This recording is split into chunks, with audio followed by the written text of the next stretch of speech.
किसी भी प्रकार की कोई भी नकारात्मक ऊर्जा उसके ऊपर काम नहीं करती है जो ये काम करता है, जो मैं आज अपने वीडियो के माध्यम से बताऊंगी। मैं अपने वीडियो में आपको ब्रह्म मुहूर्त क्या होता है, ब्रह्म मुहूर्त कब होता है और ब्रह्म मुहूर्त में कौन से वो काम हैं जो हमको ज़रूर करने चाहिए और एक्चुअल में ब्रह्म मुहूर्त का सटीक टाइम कौन सा होता है, ये सारी चीज़ें आज मैं अपने वीडियो के माध्यम से बताऊंगी। और आपको ये भी बताऊंगी कि आप नकारात्मक लोगों के बीच में घिरे होकर के भी आप हमेशा सकारात्मक रहोगे यदि आप ये काम करते हो तो। जय श्री राम दोस्तों, कैसे हैं आप सब लोग। दोस्तों मैं भी ठीक हूँ। दोस्तों रोज़ की तरह यदि आपको मेरा वीडियो पसंद आएगा तो मेरे चैनल को सब्सक्राइब करें, मेरे वीडियो को लाइक करें, कमेंट करें और शेयर भी करें। दोस्तों कमेंट में जय श्री राम लिखें क्योंकि राम हमारी ऊर्जा है। दोस्तों वीडियो से लाभ लें। ज़रूरी बात दोस्तों, लोग सोचते हैं ना कि बस शॉर्टकट में सारी चीज़ें बता दें, लेकिन सच बात यह है ना कि बारिश का पानी देखा है आपने, जब बहुत तेज बारिश पड़ती है तो वो पानी बहुत सारी चीज़ों को बहा के ले जाता है। लेकिन अगर पानी धीमा धीमा गिर रहा हो, बारिश धीमी धीमी होती है तो वो पानी पृथ्वी अपने भीतर एब्जॉर्ब करती है, जिससे क्या होता है अंडरग्राउंड वाटर लेवल भी बढ़ता है, ना कि नुकसान नहीं होता है। तो इसी तरीके से अगर हम बहुत शॉर्टकट में जल्दी जल्दी आपको कुछ चीज़ बताएंगे ना, तो जो चीज़ मैं आपको समझाना चाह रही हूँ ना वो मैं समझा नहीं पाऊँगी और आप पूरा वीडियो देखेंगे लेकिन आपके कुछ भी समझ नहीं आएगा। इसलिए दोस्तों थोड़ा सा धैर्य रखें और थोड़ा ध्यान से सुने, शायद इसमें कुछ चीज़ आपकी समझ में आ जाए और कोई बात ऐसी हो जो आपकी बहुत काम आए। तो इसलिए आज मैं शुरू करने वाली हूँ अपना वीडियो। पहला है कि ब्रह्म मुहूर्त क्या होता है, कब होता है। तो दोस्तों ज्योतिष गणना के अनुसार 24 घंटे में कुल 30 मुहूर्त होते हैं। आप समझ लीजिए 24 घंटे में 30 मुहूर्त होते हैं। हर 48 मिनट के बाद नया मुहूर्त शुरू हो जाता है। हर 48 मिनट में मुहूर्त बटे हुए हैं। इन 30 मुहूर्तों में जो एक मुहूर्त होता है वो उसको ब्रह्म मुहूर्त कहते हैं। ब्रह्म मुहूर्त का हमारे शरीर पर भौतिक तथा आध्यात्मिक दृष्टि से बहुत अधिक महत्व रखता है। क्यों? आपको हर दृष्टि से ये मुहूर्त बहुत महत्व रखता है। दोस्तों ब्रह्म मुहूर्त कब होता है? जब मंदिर के दरवाजे खुलते हैं, मंदिर के अंदर भगवान है, आपने स्थापित किए हैं, वहाँ भगवान है, दरवाजे खुलेंगे तो उनकी ऊर्जा आप तक आएगी। उस समय वातावरण बहुत ही शुद्ध होता है ना, कि वातावरण में ऑक्सीजन की मात्रा भी बढ़ी हुई होती है ब्रह्म मुहूर्त में। तो प्राण वायु आपको अधिक मिल रही है जिससे आप बिल्कुल स्वस्थ रहते हैं। क्या ब्रह्म मुहूर्त में आपको ब्रह्म मुहूर्त के बारे में जानकारी पता लग गई। अब आते हैं कि वो समय कौन सा है ब्रह्म मुहूर्त का। तो दोस्तों ब्रह्म मुहूर्त का समय अगर सामान्य तौर से हम देखते हैं 3 बजे से और 5 बजे के बीच का समय होता है ब्रह्म मुहूर्त। सूर्योदय से 1.5 घंटे पहले का जो समय होता है वो ब्रह्म मुहूर्त होता है। 4:15 बजे से 5:15 यानी 4:15 से 5:15 तक का जो समय है वो एग्जैक्ट ब्रह्म मुहूर्त है। तो वैसे तो 3 बजे से 5 बजे तक का जो समय है वो ब्रह्म मुहूर्त है। और सीधी सी बात है कि सूर्योदय पर ये निर्भर करता है। तो जैसे जाड़ों में सूर्योदय देर से होता है तो ब्रह्म मुहूर्त भी थोड़ा देर से होगा।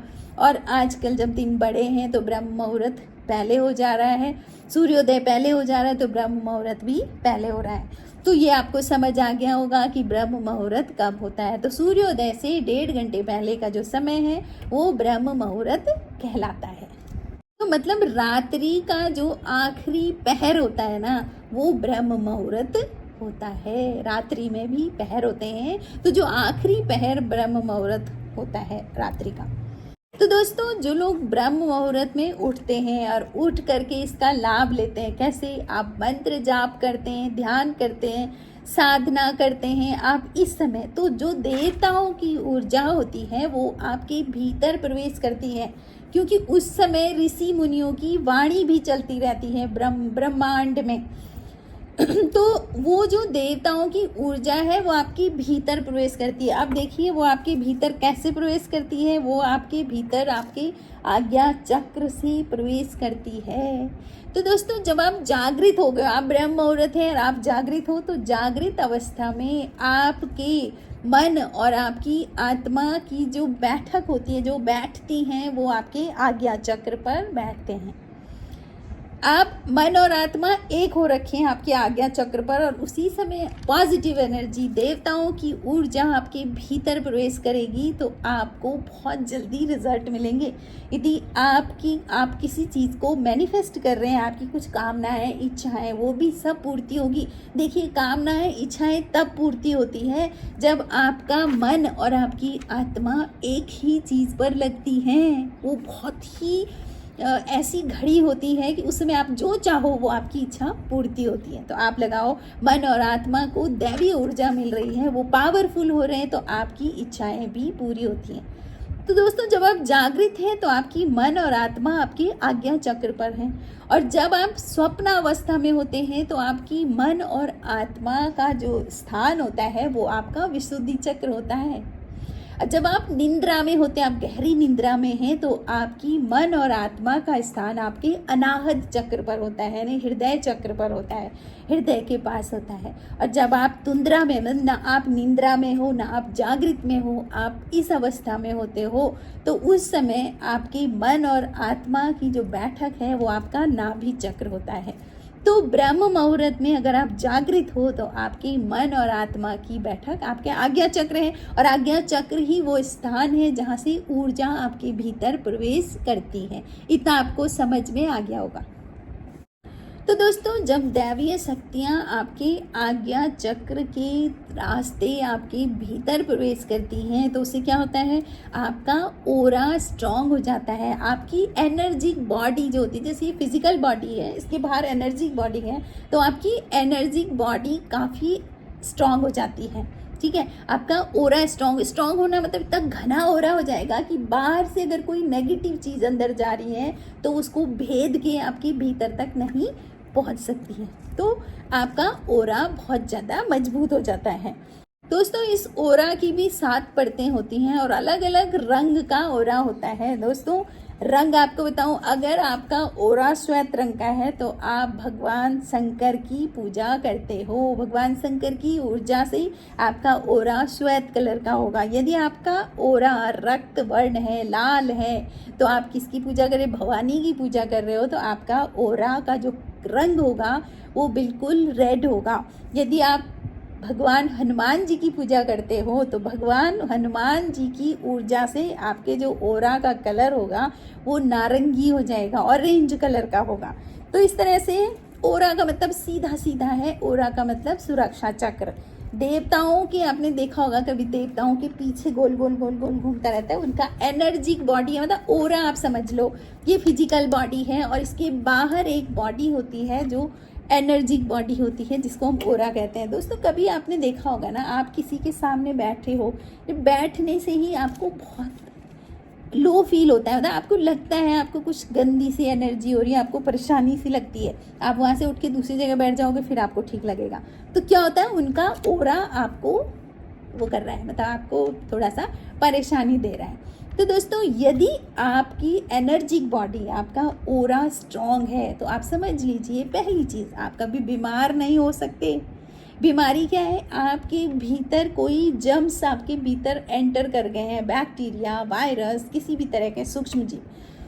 लेकिन अगर ये ओरा यानी कि बाहर की एनर्जिक बॉडी बहुत स्ट्रांग है, तो बाहर अंदर कैसे जाएगा भाई, उसको भेद करके अंदर जाना है ना एनर्जिक बॉडी को, तो वो भीतर नहीं जा पाएगा, तो बीमारियां आपको नहीं हो सकती हैं।